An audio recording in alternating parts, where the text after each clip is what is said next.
Bismillahirrahmanirrahim. Assalamualaikum warahmatullahi wabarakatuh.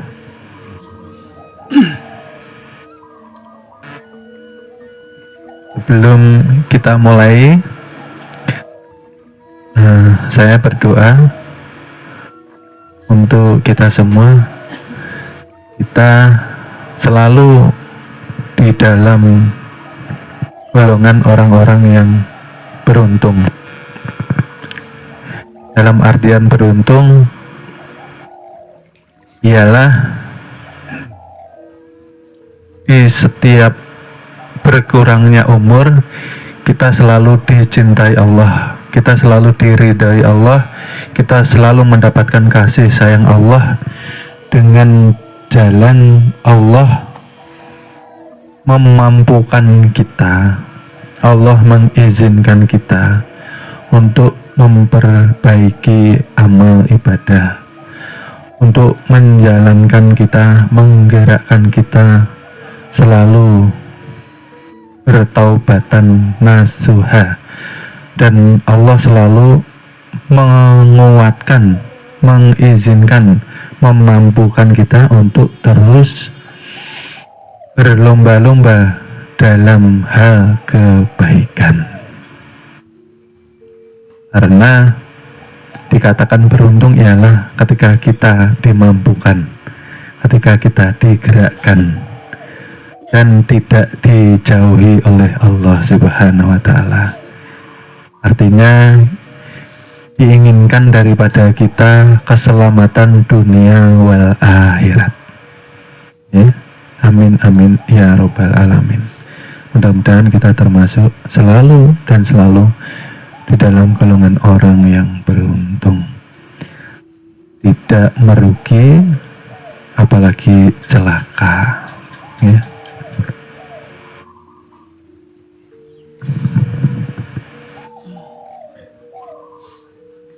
Kajian yang minggu lalu bab pembersihan penyakit hati, masih ingat ya Bapak Ibu, bahwa untuk mencapai makom hakikat tidak akan bisa digapai tanpa perjuangan untuk membersihkan penyakit hati. Dan perjuangan itu membutuhkan yang dinamakan keteguhan pendirian atau keteguhan tekad yang dikatakan istiqomah. Nah, malam ini ada sambungannya dengan kajian minggu lalu, ya. Jadi malam ini akan kita bahas bagaimana kita berusaha istiqomah atau teguh pendirian dalam hal jihad bin nafsi untuk menuju kepada Allah Subhanahu wa Ta'ala. Karena menuju kepada Allah Subhanahu wa Ta'ala ini banyak ujian, cobaan, rintangan dan musibah, ya.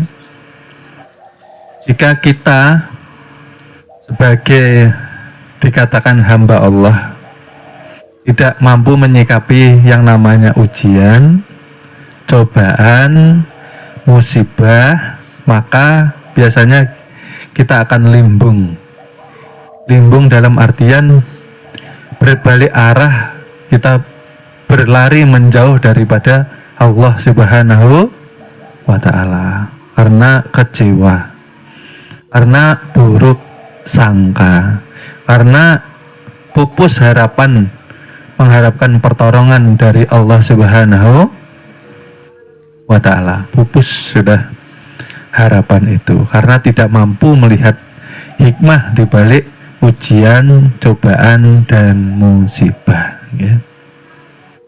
Dan di sini kita sebagai tamu daripada Allah Subhanahu wa Ta'ala yang dihadirkan ke dunia, tamu yang sebetulnya dimuliakan.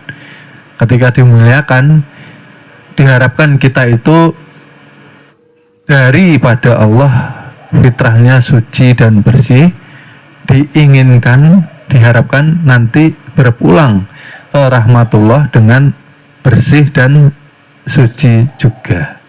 Oleh sebab itu Allah mengadakan yang namanya ujian, cobaan, dan musibah yang pada hakikatnya ialah untuk yang pertama membersihkan hati kita dari berbagai buruk sangka kepada Allah Subhanahu wa ta'ala. Yang kedua, untuk mengembalikan kesucian diri kita yang di tengah perjalanan banyak dikotori dengan perbuatan kita sendiri. Dan yang ketiga ialah untuk mengangkat makom derajat kita yang tadinya waktu masih di alam kesucian, makom derajat kita dekat dengan Allah Subhanahu wa ta'ala. Tapi ketika berangkat dewasa, karena kita mungkin jauh dari tuntunan agama, akhirnya hilaf dan melakukan banyak dosa, akhirnya kotor. Di kajian kemarin kan sudah kita jelaskan bahwa kita harus mampu untuk terlahir kembali yang kedua kalinya dengan bersih dan suci. Nah, di sini Allah menciptakan yang namanya ujian, cobaan, dan musibah. Lalu kita sebagai orang yang beriman seharusnya lah mampu berbaik sangka, karena kebanyakan manusia maunya dalam keadaan yang sehat, dalam keadaan serba kecukupan, dalam keadaan serba bahagia, dalam keadaan serba tercukupi, dalam keadaan semua doa-doanya dikabulkan dan diijabah. Itu keinginan manusia. Dan ketika semua itu diijabah, dikabulkan, manusia lupa. Seakan-akan ujian, cobaan, musibah sudah diangkat oleh Allah Subhanahu wa ta'ala. Lalu persepsinya ialah ketika mengalami kesedihan, kesusahan, kekurangan, kehilangan, sakit, merasakan penderitaan, lalu persepsi kita, pemikiran kita, sudut pandang kita, Allah baru menurunkan ujian, cobaan, dan musibah. Kita melihatnya dari sisi yang tidak baiknya saja. Maka dalam keadaan sehat kita diuji keimanan kita. Ingat atau tidak lawan Tuhan. Waktu sehat itu bersyukur atau tidak. Nah, seperti itu. Keadaan sehat, keadaan serba kecukupan, beriman atau tidak. Nah, amanah atau tidak, bersyukur atau tidak, ingat atau lupa. Perasaan kita, kebanyakan manusia lupa ketika sehat, ketika tercukupi, ketika kita diamanahi kekayaan, kita diamanahi kelancaran di dalam hal apapun, ternyata itu dianggapnya satu anugerah. Padahal senang atau susah, kecukupan atau kekurangan, sedih atau bahagia, semua ujian, semua cobaan, semua musibah. Arti musibah itu apa? Untuk mengangkat derajat kita yang tadi saya sambung, masih di alam kesucian, derajat kita dekat dengan Allah Subhanahu wa Ta'ala. Setelah beranjak dewasa, jauh dari agama, derajat kita turun di bawah derajatnya hewan. Nah, di sini kita harus bijak menyikapi dari segi sudut pandang pemahaman agama yang sempurna. Karena ini sangat penting, ya. Jangan sampai ketika tidak lagi mengalami kesusahan, tidak lagi mengalami kesedihan, tercukupi lalu kita merasa tidak diuji. Salah. Itu semua ujian, itu semua cobaan. Bagaimana keimanan diri kita? Sama saja. Hanya kita aja yang melihat dan membedakan. Hakikatnya sama, ya. Dan justru cenderung manusia tidak mampu diuji, tidak mampu dicoba, tidak mampu keluar daripada ujian dengan baik ketika diberi ujian kekayaan, kesehatan, kebahagiaan. Karena kebanyakan manusia tidak amanah, ya, tidak amanah, ya, maunya senang terus, ya, kekayaannya sedikit diambil Tuhan, lalu sedikit diambil tuh, bukan nyawanya yang diambil, hartanya sedikit mengeluh, ya, diambil sedikit kesehatannya mengeluh. Itu kita harus bijak di dalam menyikapi, karena ingat, sudah kita pelajari bahwa manusia hakikatnya tiada daya dan betul kah? Makanya saya bilang, jangan menghitung-hitung amal ibadah kita dengan Tuhan. Jangan kita hitung-hitungan dengan Tuhan. Ketika kita ibadah, jangan mengharap pahala, jangan mengharap surga, jangan karena takut neraka, jangan karena takut siksa alam kubur. Murni karena Allah Subhanahu wa Ta'ala, karena mahabbah, karena cinta, karena kita berasal dari Allah, harusnya kembali kepada Allah. Bahasa syariat itu, kita yang sudah belajar ilmu ketuhanan harusnya dikubur di langit, bukan di bumi. Karena yang dikubur di bumi ialah manusia yang membawa sifat hewan, setan, iblisnya sampai di penghujung hidupnya. Oleh sebab itu hancur lebur. Itu hanya kiasan, maksudnya kan seperti itu. Kita dikatakan insan kamil mukamil. Oleh sebab itu jangan sampai berasal dari Allah kembalinya ke tanah, ya. Dan itu memerlukan perjuangan, Bapak Ibu. Tidak bisa kita belajar ilmu ketuhanan ini hanya pakai teori.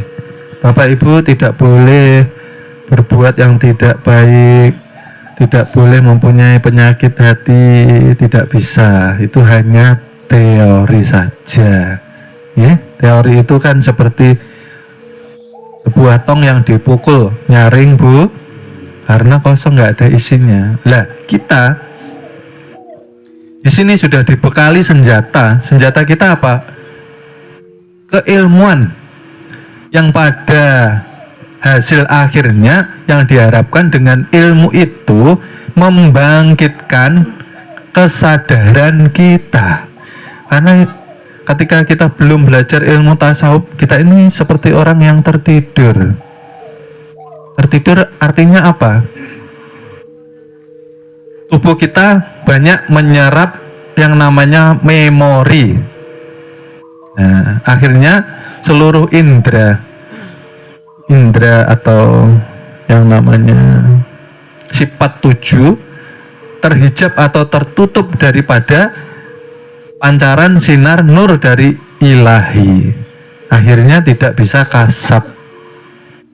Kan kita sudah bahas, kasab itu jangan menunggu nanti ketika masuk kubur. manusia masuk kubur semua kasap karena jasadnya sudah dilepas. Artinya dilepas itu apa? Yang dikatakan ketika di luar sana ya, ada yang namanya cakra atna atau mata ketiga di antara kening Bapak Ibu ini sebetulnya sudah ada semenjak kita dilahirkan, tapi kenapa tidak mampu melihat kebenaran yang ada? Karena terkotori dengan banyak memori kejahatan yang telah kita perbuat. Banyak sekali memori yang jahat, yang kotor yang kita perbuat, akhirnya merusak, menutup dan menghijab kita daripada pancaran nur ilahi, ya. Dan itu dikatakanlah kita ini tertidur, tidak mampu bangkit, akhirnya menyebabkan kita malas untuk ibadah, malas untuk berbuat baik,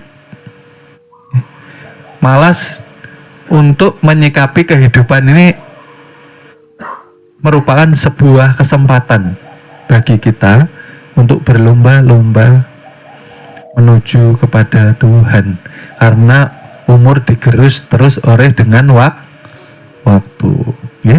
Jadi tidak bisa teori saja ya. Dan untuk menggerus semua penyakit hati melalui apa? Minggu kemarin Bapak Ibu, zikir, zikrullah, ya. Habis sholat 5 waktu biasakan untuk berzikir. Berapa kali? Seikhlas kita, semampu kita. Serasa hati itu sudah tenang dan tenteram, tidak gelisah lagi, tidak ketakutan lagi, tidak was-was lagi. Sampai hati merasa tenang, maka berzikirlah secara ikhlas dan terus-menerus, ya. Zikir zahar harus terus kita amalkan untuk menggerus penyakit hati. Karena ini penting Bapak Ibu. Ketika kita belajar ilmu ketuhanan hanya teori, maka tidak akan mendapatkan hasil apa-apa, ya. Pintar teori, nihil praktek, artinya tidak mendapatkan hasil apapun, ya. Lisannya berzikir, hatinya kemana-mana.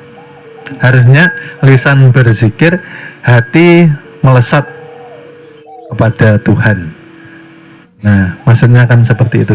Biarlah bumi ini, biarlah badan ini di bumi, tapi hati kita di langit. Kan seperti itu kiasannya. Walaupun tubuh di bumi, tapi hati selalu dekat dengan Tuhan. Ya. Istiqomah, teguh pendirian menuju kepada Tuhan perlu perjuangan. Perjuangan diantaranya kita harus melepas keterikatan daripada 4 nafsu negatif, ya. Ruh yang masih diikat dengan 4 nafsu yang nanti kita jelaskan, yang sifatnya negatif, masih diikat dengan hasrat, keinginan, obsesi, ambisi, maka ruh tidak akan mendapatkan pencerahan. Ruh tidak akan mampu mendekat kepada Allah Subhanahu wa Ta'ala. Apa artinya? Ruh yang masih terikat dengan 4 nafsu yang negatif.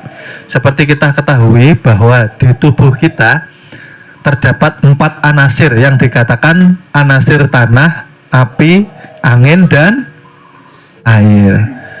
Kalau 4 anasir ini tidak seimbang, maka jasad kita yang rusak. Seperti tanaman tuh Bapak Ibu, kalau kebanyakan air terus, maka tanaman akan busuk, ya. Kalau kebanyakan kena cahaya matahari terjemur, maka akan layu, kering, kepanasan, Nggih. Oleh sebab itu harus untuk menyeimbangkan, ya, untuk menyelaraskan dengan la ilaha illallah. La ilaha illallah ini artinya menyadarkan tubuh bahwa yang berkuasa, yang berkehendak, yang menguasai seluruh anasir ialah Allah Subhanahu, yang mengurung sifat nafsu negatif ialah kuasa dari Allah Subhanahu wa taala. Ya, jadi di sini berzikirlah hingga sifat hewan ternak, ya, yang dikatakan cinta nafsu, rakus, tamak, pelit, kikir, ini sampai tidak lagi muncul di dalam pikiran kita. Kalau kita belajar ilmu tasawuf, pikiran kita masih muncul sifat itu, artinya kita harus banyak berzikir. Artinya jasad ini lupa masih, jasad ini masih tertidur. Paham nggak maksudnya, Bapak Ibu? Zikir itu artinya mengingatkan tubuh akan kesejatiannya. Maksudnya seperti itu, ya. Tubuh ini karena kezahiran daripada sifat-sifat ketuhanan, dia tidak mau terkoneksi dengan nur ilahi ketika masih terhubung dengan nafsu yang tidak baik. Maksudnya zikir itu kan seperti itu. La ilaha illallah, ya. Yang menguasai tubuh hanya Allah, ya. Yang memampukan hanya Allah, yang mempunyai kehidupan hanya Allah. Kan seperti itu. Tiada ilah melainkan Allah. Disadarkan tubuh ini, nah Bapak Ibu, la ilaha illallah, la ilaha illallah. Ini tubuh ini lupa jati dirinya. Maksudnya seperti itu. Jadi ketika melapaskan kita harus paham, untuk menyadarkan badan ini.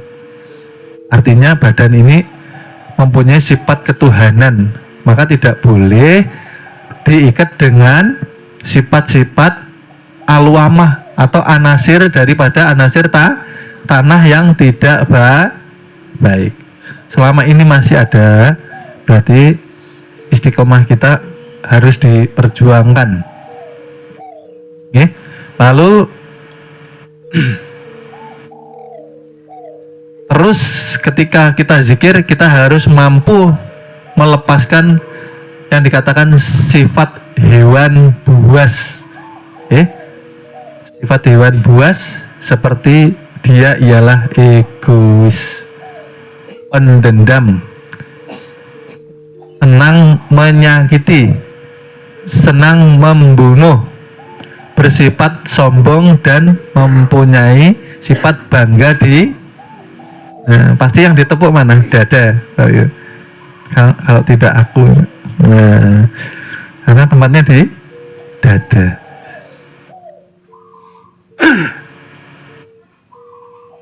Ketika kita belajar ilmu agama, khususnya ilmu tasawuf, ketika kita diuji dengan hawa api, amarah, entah itu dengan orang lain atau keluarga kita, anak atau istri, istri atau suami, yang kita lakukan apa Bapak Ibu? Yang kita lakukan ialah jangan terburu-buru bereaksi. Orang kalau marah kan langsung bereaksi, entah itu ngambil barang lalu dilempar lah, kalau ndak nyumpahi lah, kalau ndak tangan atau kaki ini menyakiti, ya seperti itu ya. Itulah namanya langsung bereaksi. Karena kita ini bukan pikiran, kita ini hakikatnya daripada terbitnya nur yang nyata menjadi rohani.